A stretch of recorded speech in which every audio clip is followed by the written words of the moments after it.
What's up, guys? I'm Matt Ogus, and we are going to talk about refeeds today. We're also going to talk about carb cycling a little bit naturally because refeeds are a type or an instance of carb cycling. So let's get right into it. What is a refeed? A refeed is a structured dieting tool to assist in weight loss success. So keep that in mind, guys. This is mostly a tool for weight loss. It's not necessarily something that you really have to worry about in terms of bulking. So what is a refeed? It's generally a 24-hour diet break. It's a method of cycling your calories, your macronutrients, most specifically your carbohydrates. And lastly, and honestly, most importantly, it's a psychological tool for adherence. And by adherence, I mean it's a tool to help you stay on top of the diet, to help you continue to lose weight. Because guys, you could crash diet and you can lose a ton of weight really quickly, but a diet needs to do more than just that. It has to ideally be something that you can stick to reach the desired goal, more so than just get these quick results that you're not going to be able to maintain, not going to be able to actually hit that end goal. So you want to keep this in mind. You want to keep refeeds in mind if you plan on really hitting that fat loss goal of yours. First off, what is a diet break? I just mentioned it in the previous slide. Diet break is usually a 2-week period at maintenance calories. Generally, you would do this if you've been dieting for a while, right? And you felt like you needed a break, or the weight loss came to a halt. It's generally a 2 to 3 week period of maintenance calories so that you could experience some hormonal and psychological benefits. Because when you're dieting, bad things happen hormonally, aside from you losing the body fat. Also, a 2-week diet break can also help you with improving or at least getting a little bit of gym performance back. So here's where the refeed comes in. What is a 24-hour diet break? That's basically a refeed. It's a brief 1-day period of at maintenance or slightly above maintenance calories. Guys, diet breaks are not necessarily for everyone. Not everyone would need them. Let's just say you have 3 weeks to, get a little bit of fat loss off that body for a bikini shoot or for a wedding or whatever. You probably wouldn't throw any diet breaks in terms of a 2-week period into that. You just diet straight through. So it really depends on the person and situation that you would do a diet break. And guys, a diet break can be 1 day, it can be 5 days, it can be X amount of days. But generally when we're talking about a diet break, for the most part, we're talking about a 2 to 3 week period. And I'm only bringing this up because a refeed is a 24-hour version of that, essentially. Now, let's dig in deeper, guys, because I'm not going to leave it at that. What is calorie cycling, right? Calorie cycling is a deliberate allocation of calories throughout the days of the week. Allocation meaning, let's say I have 100 balls, I'm going to put this many balls here, that many balls there, right? So examples of this could include examples of calorie cycling. It can mean that you have high days, low days, and medium days spread throughout the week, perhaps to help you, diet, adherence. So it can also mean you have high calorie days on your training days, or maybe low calorie days on your off days. Some people like to do that, and that's totally fine. It could also mean, let's say, 3 to 6 low days. So let's just say Monday through Saturday you have X amount of calories per day. And then you have one high day on Sunday. Perhaps the day you kind of relax a little bit, maybe eat a meal out with family or just eat more that day, whatever. There's other ways of doing this too. You could allocate calories throughout, a 2 or 3 week period as well. You don't have to be confined into just this one limited time space. But generally we're talking about a 7-day week, right? So moving forward, guys, and let me see if I can hop over to this side. No, I'll just stick this side. So generally in terms of calorie allocation, we're talking about a week. Let's say you are someone who is trying to lose some weight. You put yourself on a 2,000 calorie diet. Let's assume that has you losing some weight, okay? That's 14,000 calories a week once you do the math. So guys, are you starting to see the bigger picture here? Let's just say you want to try out this first method of calorie cycling, this high, low, and medium day thing where you have some days high, or maybe one day high, a few days low, a few days at medium calories to spread apart that 14,000, right? You might have a low day, then a medium, then a low, then a high, then a low. Basically, this is one example of how you might allocate those calories, with the low days at 1850, the medium days at 2050, and one high day at 2300. You do the math and it all comes out to 14,000. You generally wouldn't go too high or too low. You try to not have it too crazy, but you can see that you can take the amount of calories you eat in a given week and spread that apart into the different days, in the high days, low days, medium days. Another way of doing this could be that you put the more calories on your training days and maybe less calories on your rest days, all equaling out to still 14,000 calories. So this is perhaps good if you train, maybe 3 or 4 times a week, or 2, 3, 4 times a week or whatever. Now, if you, another option, and this is generally the one that I take, is maybe you have 6 low days at 1900 and you have a really high day at 2600. You do the math of 6 times 1900 plus 1 of 2600, you end up getting the same thing, 14,000. So there's a lot of different ways you can allocate your calories throughout the week. And guys, this is calorie cycling. So we're peeling back the onion here, guys. We're getting a little bit deeper, slowly but surely, right? Now, what is macronutrient or carb cycling? You can probably already kind of guess what it is based off what I just talked about in calories. So macronutrient or carb cycling is basically eating different quantities or ratios of macros, and I said and or because it could be either or both. Eating different quantities and or ratios of macros on different days of the week. This can and usually does go hand in hand with calorie cycling, right? Some examples of this. Example 1 could mean eating higher carbs, perhaps lower fats on training days, and lower carbs, higher fats on your off days, right? And you might also lower the calories on those off days too. So guys, this kind of goes hand in hand with the previous slide of the calorie cycling as well. Another example of carb cycling could mean that you have 6 normal low days, right? And 1 high carb day. This is generally the refeed method, which is why I started here. So this is basically what I've been doing for X amount of weeks. I've done in multiple contest preps. I've done this in terms of my dieting a lot. Most of the time when I'm dieting, I take approach number 2 with 6 days that are here and a refeed day that's a little bit higher. Lastly, number 3, excuse me, number 3, and this was another one that was on the previous slide, all of these were, you might have low carb days, low carb / low calorie days, medium carb / medium calorie days, and maybe 1 high carb or high calorie days in a given week. So you back to that previous slide over here, right? These low days are low carb, the medium days are the medium carb, the high day is a high carb day. All ways of allocating that 14,000 calories per week that this person might be on that has them losing weight. This person could be having that 2,000 every day. As, let's assume that has him losing weight.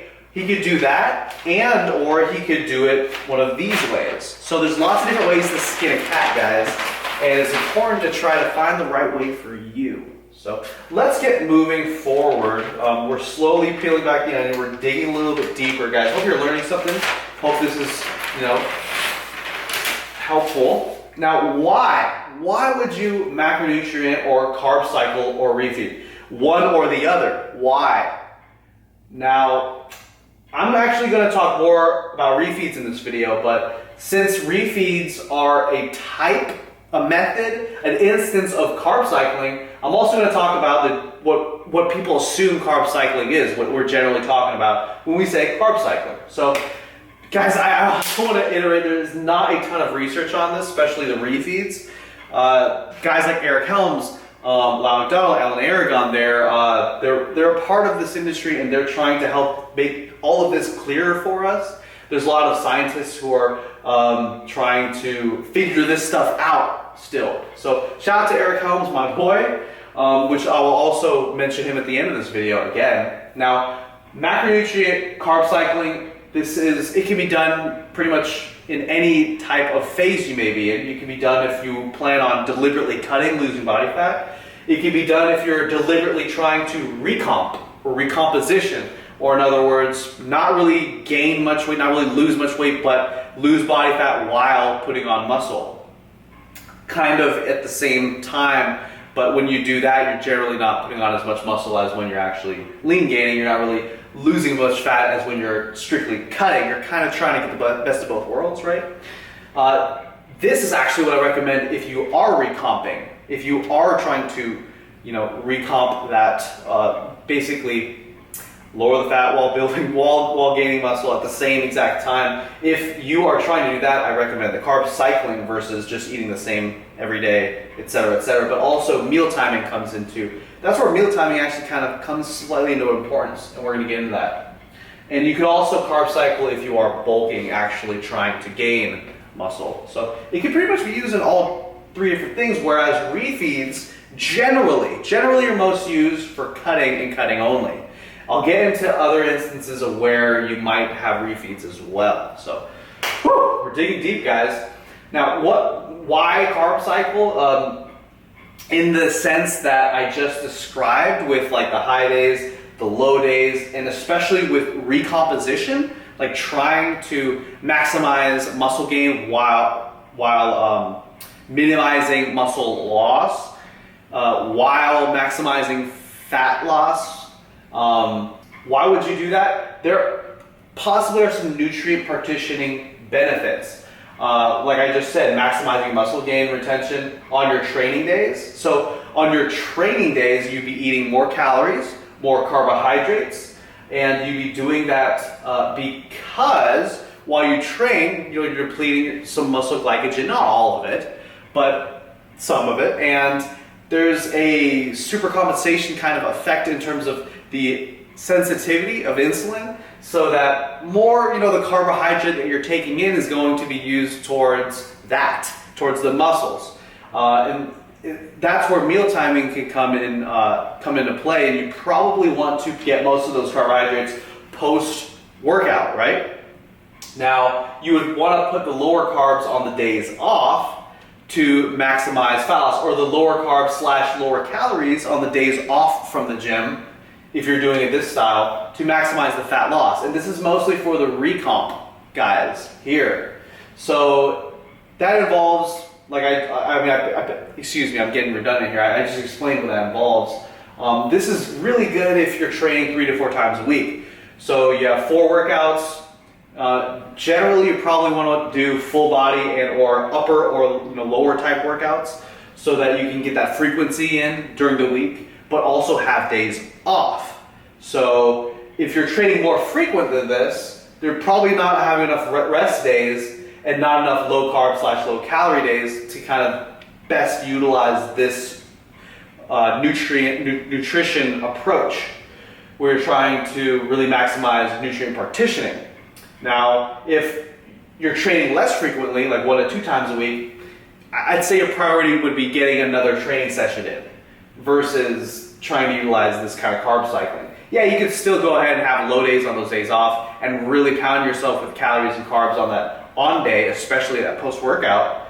But if you're trying to maximize your muscle growth or muscle retention, like if you're cutting, then you probably should get another training session in, right? If you're only training once.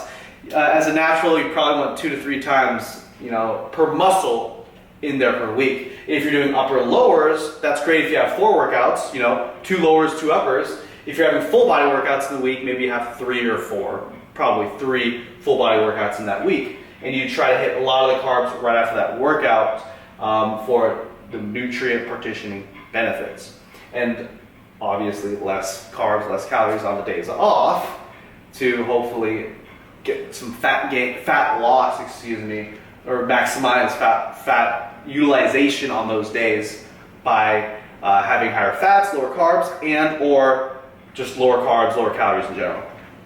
I hope I kind of nailed that in there, guys.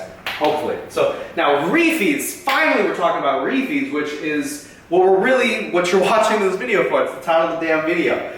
So refeeds are generally, and it depends on where you're at in your cut, your body fat percentage, etc., how deep you're into a cut, you might have it every 14 to 21 days. Now, or 3 to 7 days.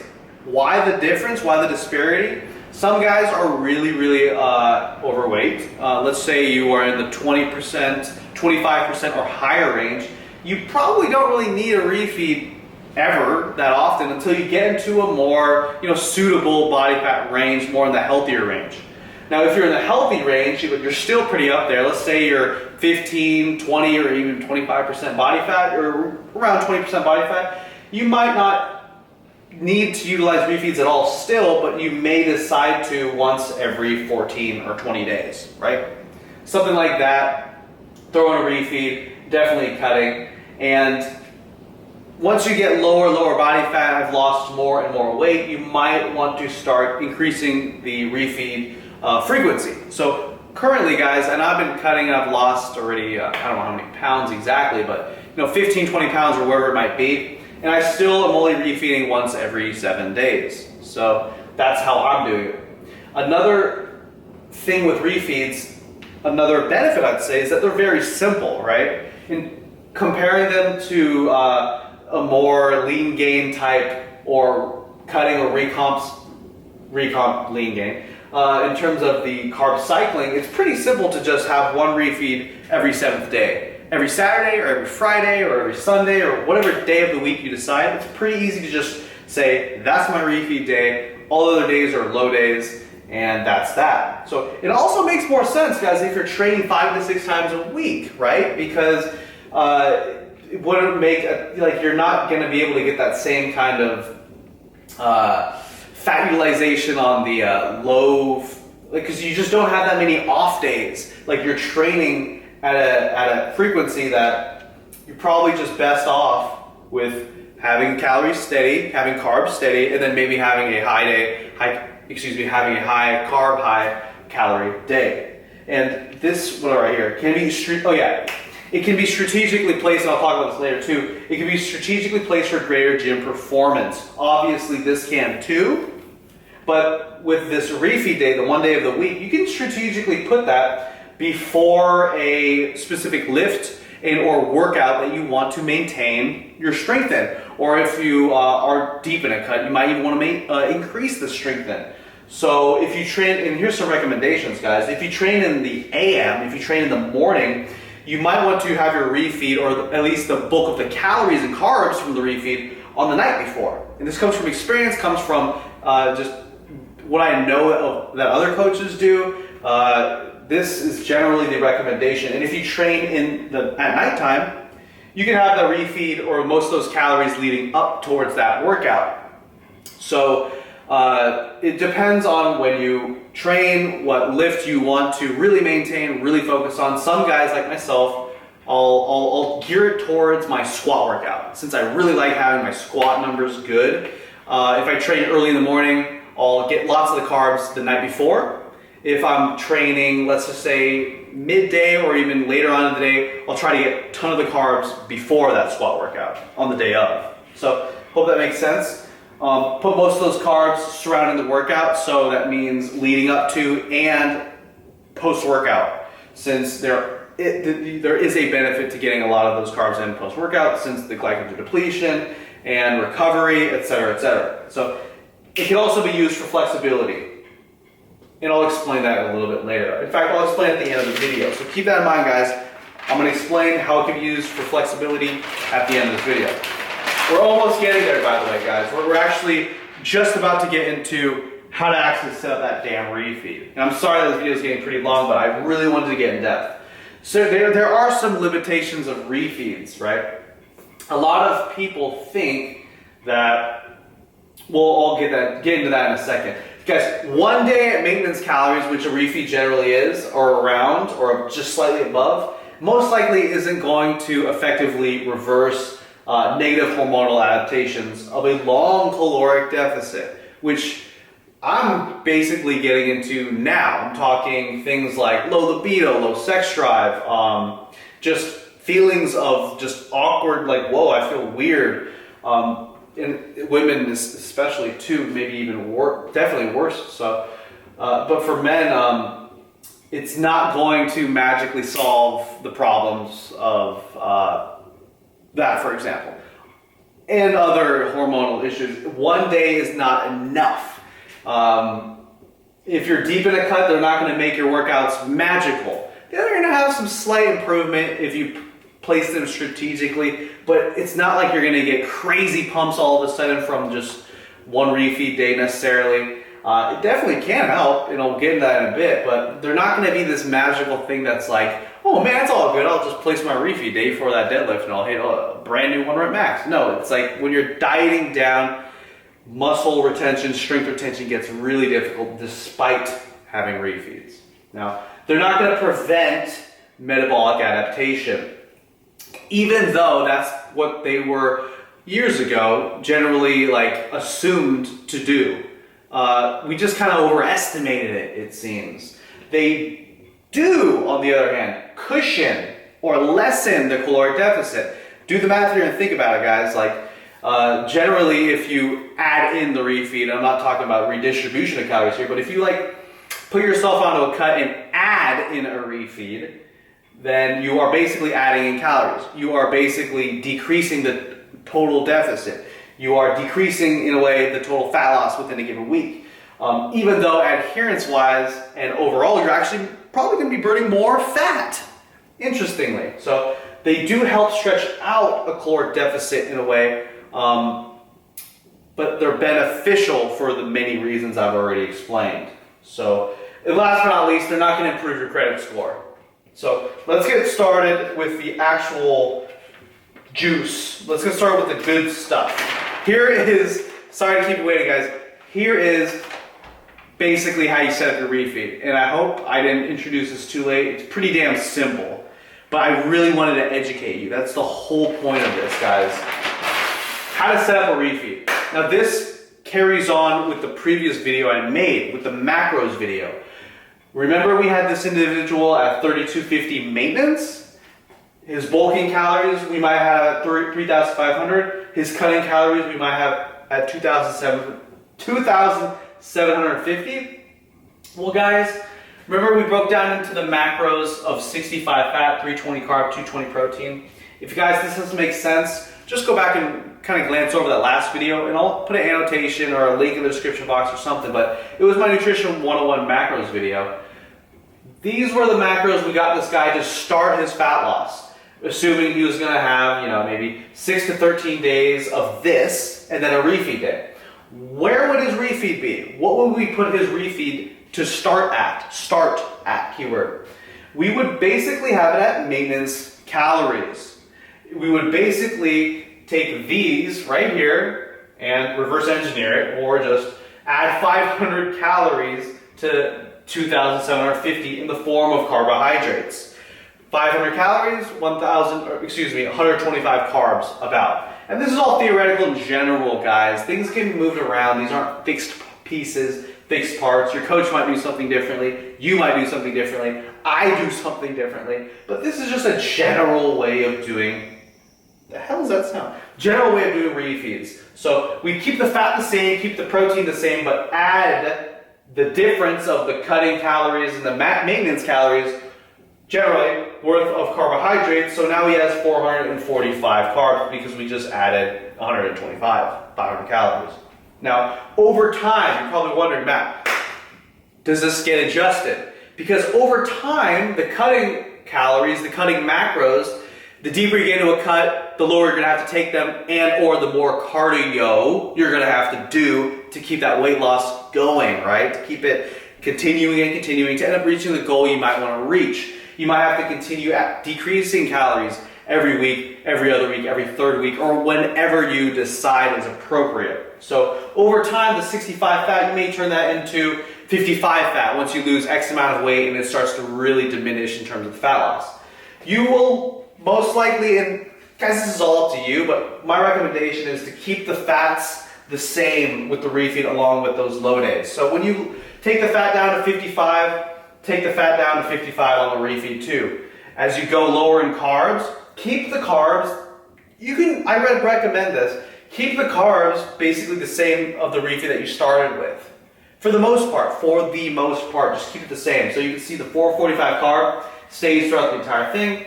The fats match the fats as the fats change throughout your diet. And the protein, you can keep that the same as well. Here's where you can customize things, guys. Depending on how you like to do things, you can also decide, let's say, like some people like to lower their protein throughout a diet. That's fine. I mean, it's okay. Assuming you're still within the range that I gave you in the macros video, you're probably okay. With the refeed, you can actually start the refeed off with lower fats and or lower protein if you want.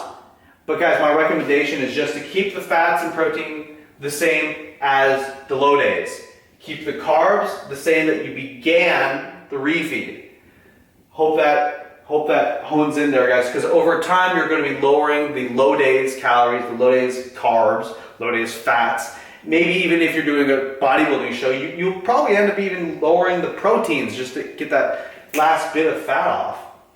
So over time, also, I mentioned the frequency of refeeds increases. So the heavier body fat you are, you might not be having them too often. The lower body fat you are, the closer to competition, you may be, and especially as you get lower and lower calories, you may be refeeding more often.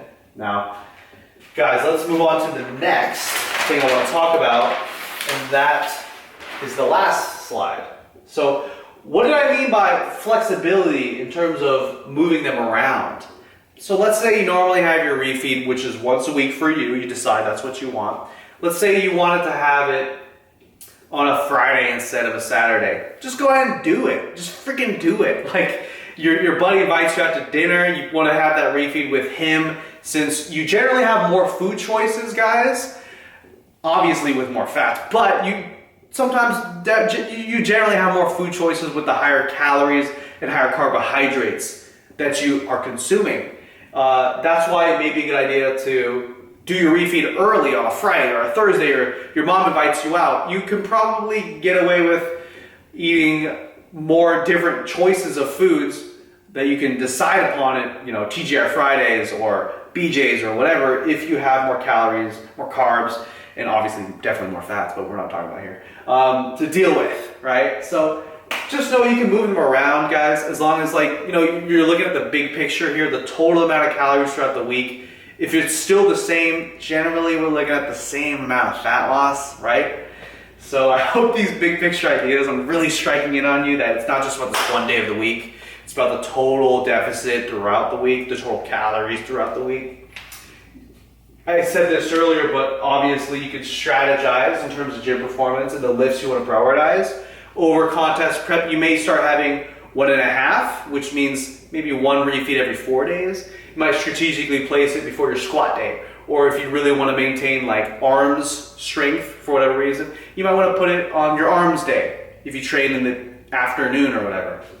You might also, here's where we get interesting, utilize your refeeds for a better understanding of your peaking. Now in peaking, what do I mean? Peaking generally refers to contests. It refers to beach photo shoots. It refers to looking great at a certain event, a certain bodybuilding show or whatever. Now peaking, how would refeeds help you better understand that? How to look really great for an event?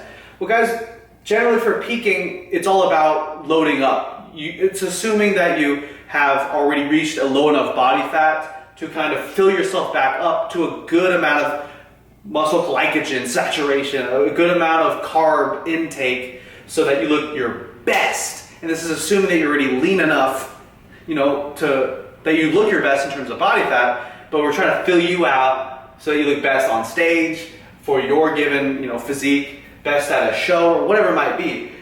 Every time you do a refeed, look at yourself in the mirror throughout the day. All right, guys, today I'm having 500 carbs instead of 300. Now after meal 1, which was X amount of carbs, I looked this way. After meal 2, after X amount of carbs, I looked this sort of way. Now at the end of the day, you look at yourself and be like, I had this many carbs throughout the day, I look this kind of way. And you'd even take it into the next day, I woke up after X amount of carbs yesterday, I look this sort of way. And if you're a competitor or someone who is really in tune with their physique or needs to be for whatever reason, you gather all this data upon yourself and you just get a better understanding of peaking, of looking good for a specific event at a specific time or times in the day, such as bodybuilders and how they have to peak for a morning show and a night show. So utilize Refeeds to help you better peak. That's one of the benefits of Refeeds. Now, there's also a topic of multiple day Refeeds, which you might implement not to take a full-on diet break, but this would be more so an adherence type tool. Whereas a longer diet break, 1 to 3 weeks, might be more physiological and actually making hormonal benefits to your body. A multiple day refeed isn't really gonna take a chip out of the tree trunk, if that makes any sense. It really won't do that much positive in terms of physiology, but it might do a good amount of deal positive to your mentality, to you emotionally, in terms of adhering to that diet, having 2 days this weekend where you just relax a little bit, spend some time with the wifey, you know what I'm saying? So that's another way you might deal with refeeds in terms of multiple refeeds. Now, deloads, why is this up here? Guys, sometimes people might think that, oh, I just needed a refeed to fix X, Y, and Z. Or like, oh man, I feel like shit, man, I can't wait till this refeed, or this diet break, or this multiple refeed. A lot of times, overtraining perhaps, just doing way too much volume at high intensities might be a real reason that you might feel a certain way, and you might need a deload to the training, especially if you're cutting and you haven't taken one ever. You might need a deload, and it might not necessarily be a nutrition thing, right? You might not need just a day of more food. You might need a few days, a week of deload, or in other words, decreased volume lifted in the gym, decreased volume and or intensities lifted in the gym. Now, one last thing, guys. The big topic of refeeds versus cheat days, new school versus old school generally. What is a cheat day? A cheat day or a cheat meal, depends on what you're talking about. A cheat meal would be, here's the thing, guys. The word cheat is mostly associated with old school bodybuilding nutrition in terms of eating clean, quote unquote, not necessarily, but maybe tracking macronutrients. It just depends, guys. There's so many different things we're talking about here. There's such a huge spectrum that we can't just lump everyone into the same group. We can't assume everyone that does cheat days doesn't track macros. You guys get what I'm saying? Some people track macros and have cheat days. Some people track macros and have refeeds. It really just depends on what an individual chooses to do.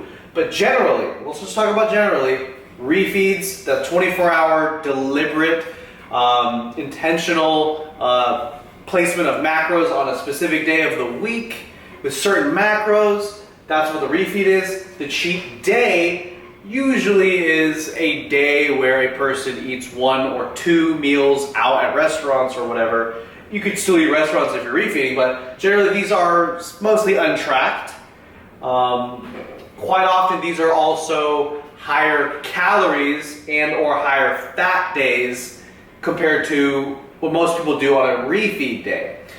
Cheat days, usually you don't really know how much you're consuming. I'm assuming that you go out, you eat a hamburger, fries for a meal, maybe even breakfast at a different place, 1 or 2 meals out, or just not tracking anything. Sometimes it's really hard to know how much damage you're doing. You might just straight up be eating way above your caloric maintenance and putting on some fat. You'd be surprised at how much fat you can put on from a couple cheat meals or a full-on cheat day or a full-blown cheat days or whatever.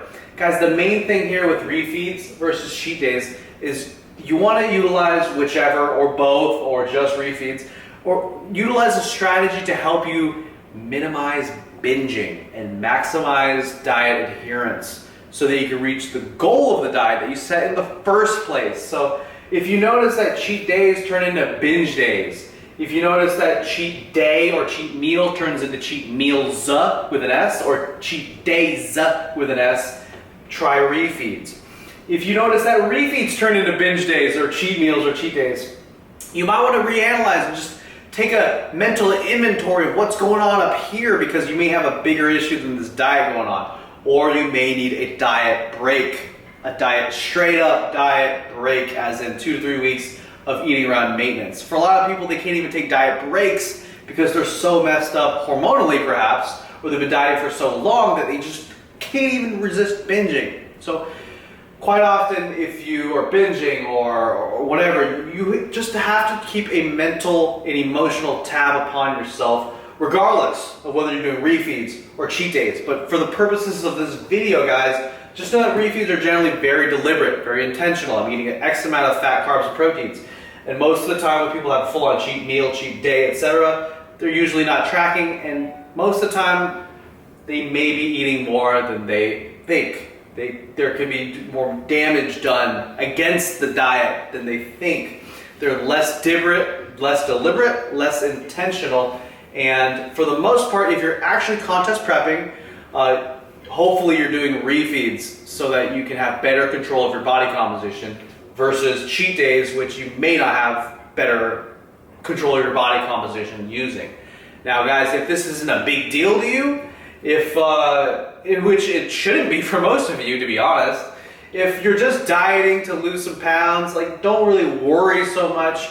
It depends on your level of worry. It depends on your level of flexibility, level of deliberateness and intent. It's all about intent. So if you're not crazy about reaching this contest shred state of your body at a specific date, maybe have a cheat day, maybe have a cheat meal. Especially if this is just a lifestyle thing to you, you know, it's not a huge deal to have a cheat day. X, Y, and Z, guys. So really just pick and play and point and decide your battles and get a good feel and understanding for the difference and figure out which one is going to be best for you in your given situation, your given circumstances, with how educated or uneducated you may be in this topic. Just with this video, hopefully you better educate. You're now smarter, picking who needs to refeed, what your refeed should be, whether it should be a cheat day, not cheat day, carb cycle, etc. And I'll talk about carb cycling in depth more on that later. So guys, this was Refeeds. Long ass video. I hope, like, my whole point has not been to overcomplicate this. My whole point has been so that you guys can now teach this concept to someone else. And I did all this shit for free. So hopefully you're subscribed by now, guys. Please share this video with anyone out there, anyone who might benefit from it. Follow me on all the social medias, guys. And until next time, let me give one last ab flex.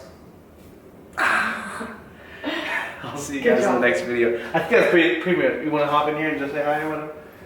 This is Megan. We're about to go to the gym now. I just spent like 8 million hours making this video on Refeeds. And that's Refeeds. I made you shake. Thank you. She made me a protein shake. With kale. With kale and fruits. And apple cider vinegar. And fruits? And fruits. Which fruits? Berries and banana. Wow. Thanks, babes. Be a little bit of flexing going on. All right, let's go have that shake. Let's go have that shake. Let's go have that shake. I came over here to ask if I could turn the blender on because I didn't want to turn on the blender while you were filming your video. Good girl. Good girl. I knew you were doing that. Good girl. Look, guys, I'm eating rice cakes. Oh, guys, if you're still here with me, oh man, first off, if you're with me, you probably value education. You probably value gains. You probably value yourself. You probably valued your time. So you're actually the people I want to talk to the most right now. I feel like I probably get along with you in real life the best, and generally that's who my peeps are, my fans, my subscribers, whoever.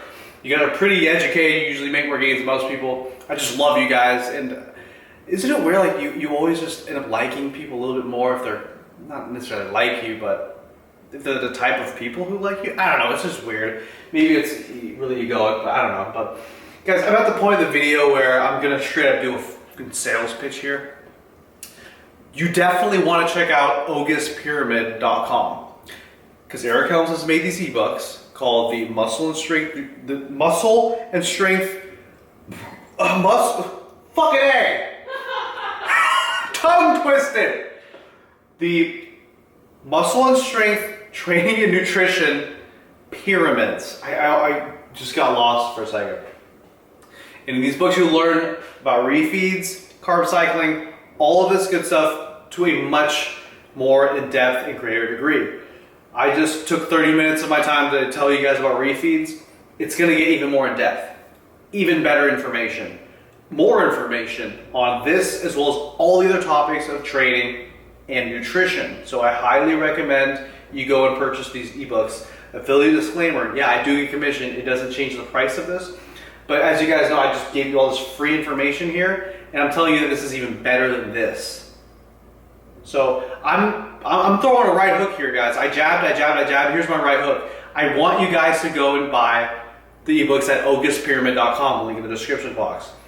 I've said it 1,000 times, and like, dude, people must not respect themselves because I continue to get questions of people who haven't bought them yet, and they're like, Matt, how do I do this? What do you recommend for this? And they're like, a lot of them are really dumb questions. Like, people are not asking the right questions. And I'm telling you, if you respect your time, if you respect yourself, and even your money, and I say that because, guys, the people who follow my advice and end up buying or end up watching my videos and subscribing, you guys learn so much more, you make more gains than the average person, but you save so much money and time that you would have just been spinning your wheels, buying useless supplements, just wasting time. And I'm talking out of experience. I've met thousands of people at expos, guys. I've been going to expos in 13, 14, 2015, and I've met literally thousands of people that have thanked me for introducing them into this world of nutrition and training. So guys, save yourself, please. You will be making less gains, building less muscle, losing less fat if you're not properly educated.